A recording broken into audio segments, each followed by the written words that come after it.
All right, I've got 4:03 on our clock here, so we'll get started and get things kicked off. So thank you everybody for calling in this afternoon. Just so you're aware, we're going to be talking about the topic of IoT, so the Internet of Things, and the integration of that, how it deals as a subset of Industry 4.0, and and the upcoming talk of what's considered Industry 5.0 and what's coming around the bend. But this is going to be a surface level introduction, just getting everyone familiar and on the same page with what it involves, what the market's acceptance is of this, and some technologies that we have to help address some of the early stages of Industry 4.0 and the IoT phase and changes as we see that. So let's get started. The general title for this, was originally labeled Maintaining Cleanliness in, now my background's in diesel fuel, but diesel hydraulics in conjunction with remote monitoring technology, but it goes into way more than that, as you'll see here. Starting off with, the evolution of fluid condition monitoring. Fluid condition monitoring is changed dramatically. We used to evaluate fluids just visually by looking at the fluid. If it looked discolored, if it looked cloudy, if it looked like there was sediment laying in the bottom, we were able to quickly evaluate the condition of the fluid, but it wasn't always accurate. It was, subjective. And in many cases, as systems became far more advanced, it wasn't sufficient. So we moved towards lab grade testing. Lab testing is great. It provided a great chemical analysis and visual or microscopic level analysis of the fluid condition. This is a great resource, and it certainly hasn't been replaced, so to speak, for the most part, for chemical analysis, but it does require time. And so in cases where we've got fluid conditions, or more specifically system conditions, that we want to monitor in real time, we can't wait 2 to 3 days for a bottle sample report and analysis findings. So that's what brings us to a digitalization of this information. So using the familiar particle counters that we have as our standard product line and product offering, these digital methods allow us to get real-time information and feedback, but also to output that information to be either collected, logged, or transmitted. So what does the future look like as we start to approach this cloud-based conversation, this wireless networked conversation of managing data? Well, it all boils down to this topic of Industry 4.0. Now, Industry 4.0 is a topic that's more formally known in the manufacturing industry in the world, that started out of Europe, out of Germany, and basically modifying manufacturing to be more electronically measured and controlled and automated. And so in this case, we're slightly deviating from that. We can see where Industry 4.0 concepts and technologies can be applied to any hydraulic or fluid power system. So as we look at Industry 4.0, we may be familiar with it as consumers, dealing with a lot of wireless devices, smartphones, tablets, and the image on the screen shows a great example of what we call augmented reality. So taking a visual representation of the area, so looking through your smartphone or tablet through the camera and overlaying digital information based upon a GPS location, based upon web searches on retailers, it gives you a real-time view of where the closest coffee shop or where the closest shop is. So you can look at retail, you can look at any number of food, eateries, but how does this apply to industry? How does this apply to fluid power? Well, this next slide shows a great example of one of the units, one of the displays I saw at a recent trade show, which showed what Industry 4.0 looks like and what the Internet of Things looks like in industrial applications. So this was actually at a FlowServe booth, and they partnered with some data collection companies, and they had a display. So what you see on the screen there is an image of what it looks like through a tablet. So you would pick up a tablet, scan a QR code, and then wave the tablet over that system. So the system itself, if you looked at it in person, you didn't see any of this display. All you saw were transducers, pressure switches, temperature monitoring devices, vibration monitoring equipment, and all of that didn't provide any feedback, any visual notification. But what you see in this image is that with a tablet or something with a visual output, you can overlay digital gauges that provide real-time data of the system. Now, they showed how much more complex this calculation-based processing happened, and they actually used a concept called predictive analytics. So taking data, trending that data from those sensors, and then calculating how long a component is expected to live based upon history and trending. If you see vibration data going out of spec, you can actually predict when that component is going to fail. So this is where the industry was headed.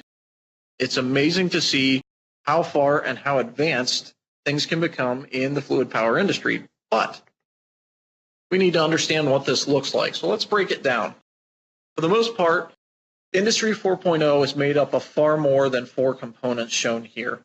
But these are the 4 key topics that we address, and the 3 in kind of a greenish blue color highlights specifically what some of our current product offerings or products in development directly address. So the one that's not addressed is that human-machine interaction. So that's that interface. We know of HMIs as touchscreens or graphical displays, but oftentimes that goes beyond that. It may be ergonomics on how you interface, whether it's voice recognition, any number of technologies used to get information between us as people, as operators, and the machine itself. Now, we don't deal on that specific aspect of the business, but we look towards cyber-physical systems. So in development, systems that function kind of like automated driving systems or automated ordering. So, you know, many of us are familiar with some of the automated ordering systems through Amazon. That's all considered part of that cyber-physical system. The Internet of Things.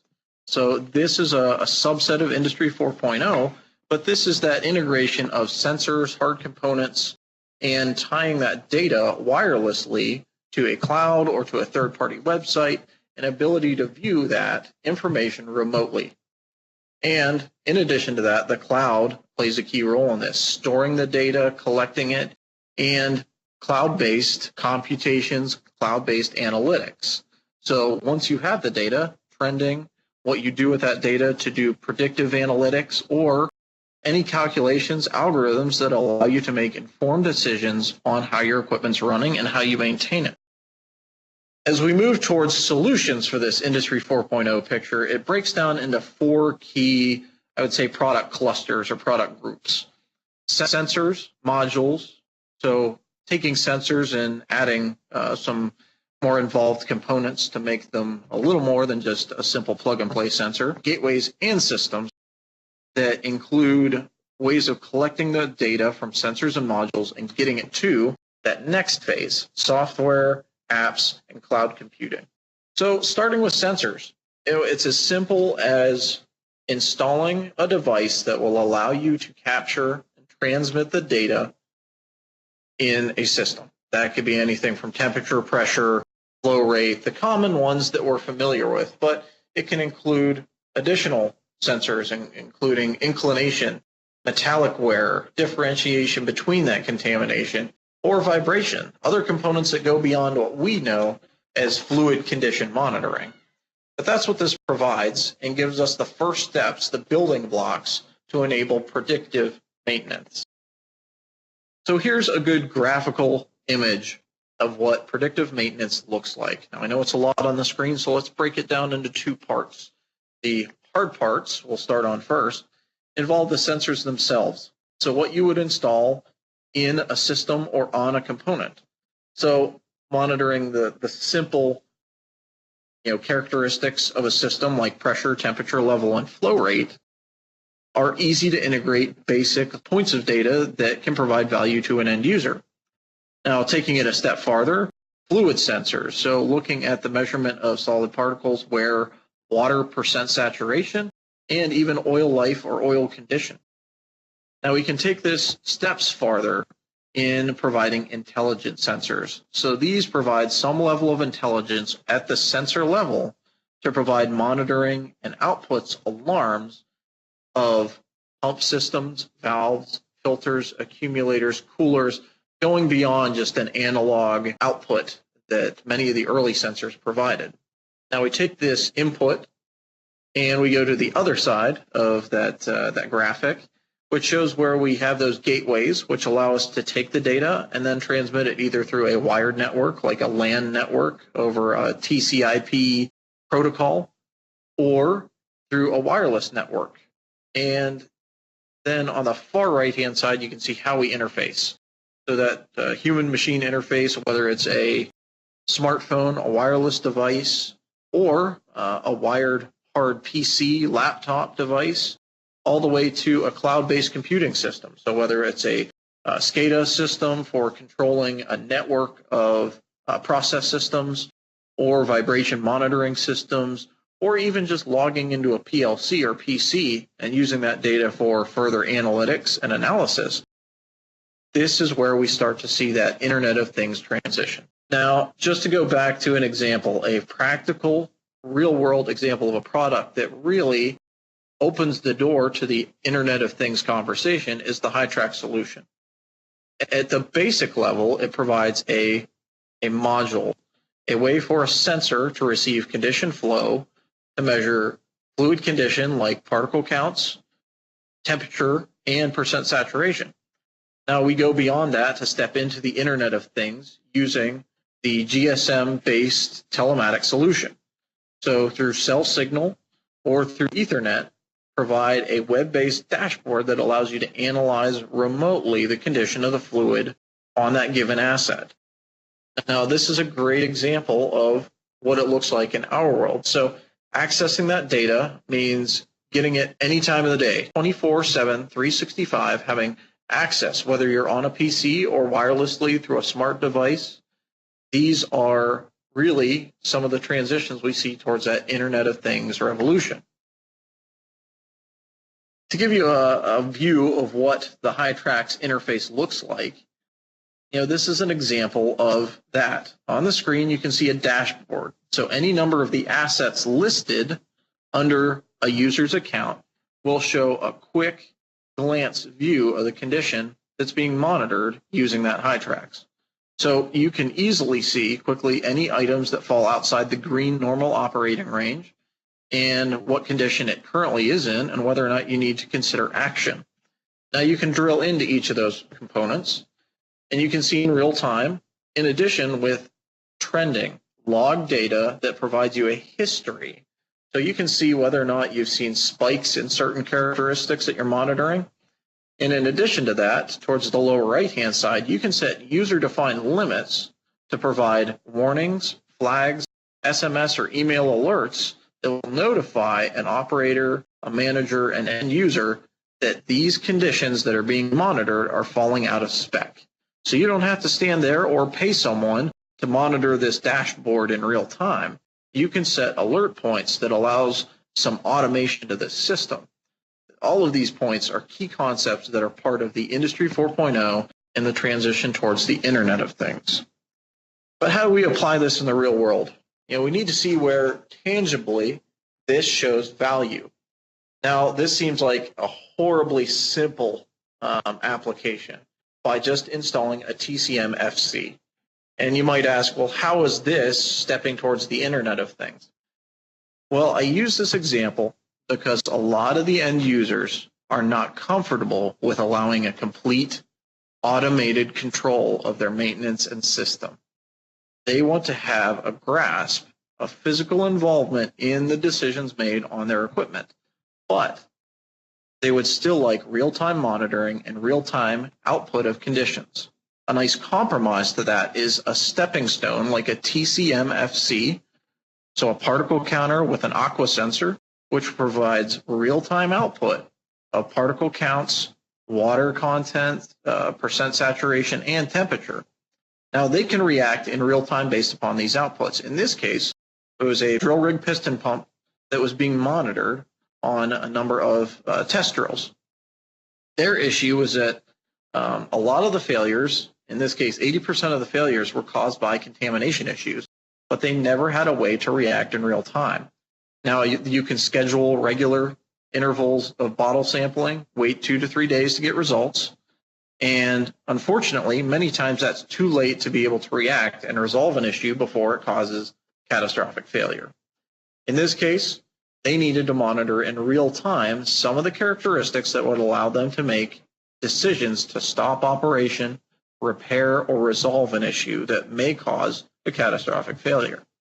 In doing so, the approximate savings was about $40,000 each pump that was saved in this application. Now, keep in mind, this is a great entry-level stepping stone integration of smart sensors to provide real-time data to allow them to do that analytics on their own in real time. But this isn't quite the Internet of Things. This isn't quite Industry 4.0.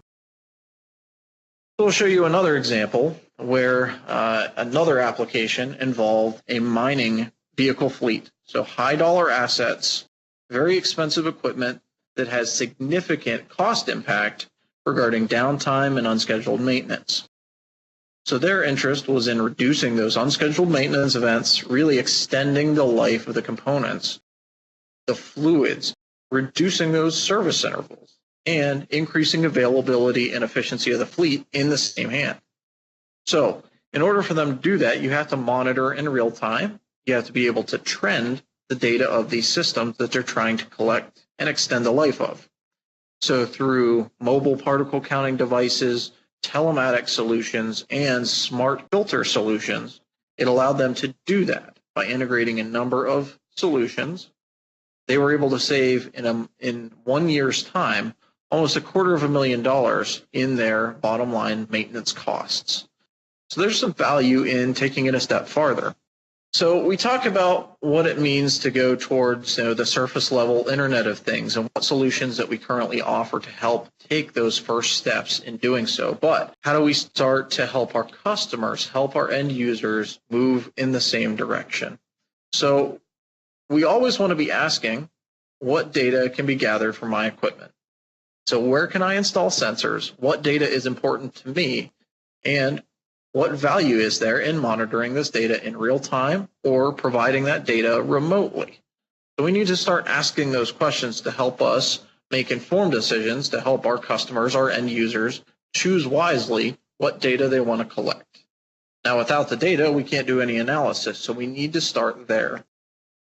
The next step is becoming better informed. So whether we're coming from a sales role, a distribution role, or as an end user, a fleet or maintenance manager, an owner-operator, we need to start researching the trends and technologies in moving towards this Internet of Things and Industry 4.0 trend. And lastly, it comes down to a change in thinking. How can we align with these technology changes that are coming down the pipeline? Again, we can't expect everyone to jump on board and accept these change in technologies. There are concerns over security risk. There are concerns over a lack of control when you are a fleet or maintenance manager if you fully automate a lot of these systems. Some things have the risk of being overlooked. So how do we do this with a level of comfort that our end users, the consumer, is comfortable with? So that is still yet to be determined. And as the industry changes, as technology changes, we will start to find out how we can continue to align with these changes.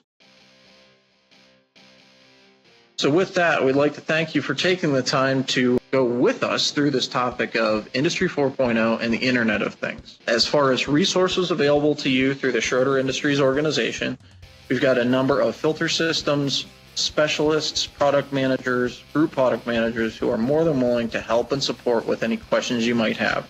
So if you do have any product-specific questions or applications, don't hesitate to reach out to us through contact information on our website, via email, via phone call. We certainly want to be able to help when these questions come up about how do we start to move towards Industry 4.0 and the Internet of Things.